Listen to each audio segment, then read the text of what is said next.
In this video, I'll be showing you step by step how to connect FundingTicks to Tradovate. It is super easy to do.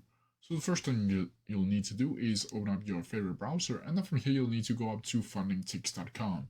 Also put a link to it down in the description below.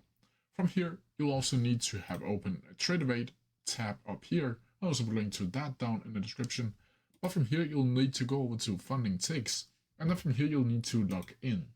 If you don't already have an account, you can always just click create your account down here, then add your first name, last name, email address, password, and a referral code that I'll leave a referral code down in the description. From here, you'll need to certify that you are the over age of 18, and you can also add whether or not you want marketing and insights from FundingTicks if you want to do that. From here, you'll just need to click get funded, and then you'll get inside of the dashboard. Once you're inside of the dashboard, you'll simply need to go up to buy challenge up here, and from here you'll need to choose the specific challenge type that you want to choose, either 1 step or 0. From here you can also choose a model if you want to do that, and an account size. And it really doesn't matter what all of these options up here that you choose, but the thing is, you'll need to choose on the trading platform. You'll make sure that you need to choose Tradovate. From here you'll need to click I agree with all the following terms, and click continue to payment, and then pay for your account. Once you've done that, you'll see over here under accounts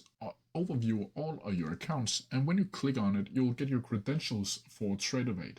You'll also get an email inside of the same email that you used to register for your account with the credentials. Once you've got the credentials, you'll simply need to go up to Tradovate up here and then click login, and then add your username and password that FundingTicks has provided you. From here, you'll need to click login, and once you're logged in, you'll just need to select a trading mode with live trading. Once you've done that, you'll go inside of Tradovate like so. But that's how I do it. If you have any questions about it, please leave them down in the comment section below, and I'll try my best to answer them as quickly as possible. See ya!